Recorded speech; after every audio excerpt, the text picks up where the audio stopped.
Hi, I'm Braxton Thornley, a technical trainer and product manager for UEN. Today we're going to talk about some of the media features that are inside of Nearpod.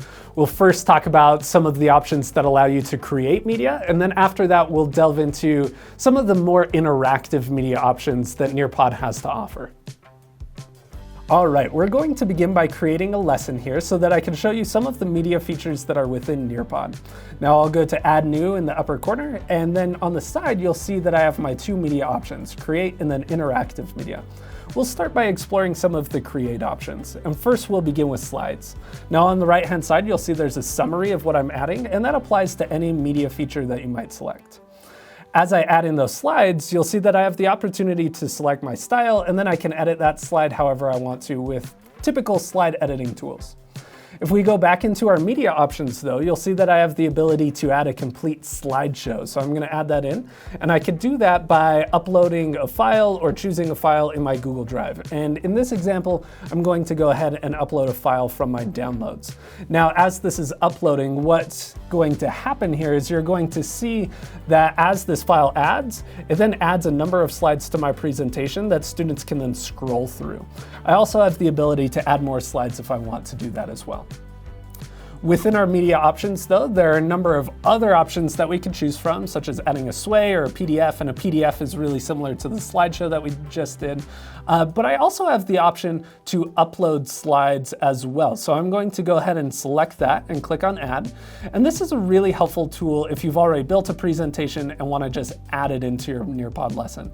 So you can see that I went to Google Drive, and then within Google Drive, I'm going to search for a presentation that I recently added, and I can add that either as a PDF or as individual slides. And for this example, I will do individual slides. And you can see as those load, those all pull up as their own elements within the lesson. Now, if we go back to our media options, we also have the ability to add images and add audio. And audio is interesting because you can add it from a file right here, but then you can also add audio within individual slides. So if I go to any slide in my lesson, I have the ability to add audio there. And I can record right inside of Nearpod. So once I click on record, I then have my recording options along the bottom, and I can go ahead and start recording my audio here. And then once I'm done, I can hit save, and now that audio is attached to that slide. Now going back to the media options, you can see that I have all of those there that we've reviewed, but we also have these interactive features as well, and I want to explore a couple of those today. We'll start with our video options. So I'm going to select video, hit add, and then after I've done that, you'll see that I have a variety of places that I can choose videos from. Nearpod has a lot of videos. I can search YouTube, but within Nearpod, what I'm going to do is I'm going to filter down to videos that might apply to me. So I'm going to do language arts for the high school level, and you can see there are a ton of videos here, but I'm going to choose this video on August Wilson. Now that video adds in, and you'll notice there are some dots along the bottom, and those dots are interactive elements. Essentially what they are is they're questions that will pop up as students get to multiple places in the video. I'm adding my own question here, and you can see I could do that by just clicking on Add Activity, and then I have the option to add that. Beyond videos though, I can also add web content. So I'm going to go ahead and add in a link, and the link that I have is just to visit Utah's site. So I'm going to copy that link right in here. And then once I've done that, I can test the link if I'd like to, but now as students go through the lesson, they'll be linked out to that site. Additionally, Nearpod has a variety of 3D models that you can choose from and add to your lesson. You can see all the different categories on the side here, but for our purposes, I am going to just go ahead and select a turtle. And so you can see this turtle opens up, and I can preview that model up in the right-hand corner.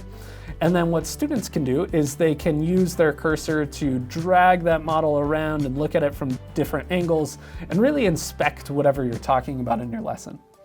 Additionally, in the interactive features, there are also simulations, and simulations are a really powerful tool to get students experimenting with their math and science concepts. So you can see on the side, I chose elementary science, and I'm going to choose this skate park option, and I'm going to demo the simulation here. And in this skate park, you can see we have our character, and I can drag and drop him, and I can reduce the friction that he's experiencing. I can make him larger. And so as students play with these various controls, they can see how maybe reducing the friction makes him move faster, or increasing the mass makes him move faster, and so on and so forth. And it's a great way to incorporate more hands-on activities into your Nearpod lesson. Now going back up to my options, you'll see that I also have the option to add a VR field trip. So I'm going to go ahead and select that, and you can see there are a bunch of options, but I can also search within here as well. Now I'm going to choose Pyramids of Giza, and as soon as I upload that, you can see that students have the ability to poke around and see what those look like, similar to one of the 3D models. As soon as I'm done with my lesson though, I can preview my lesson, or I can save and exit, and that will give you a complete overview of some of the media options that you have at your fingertips within Nearpod.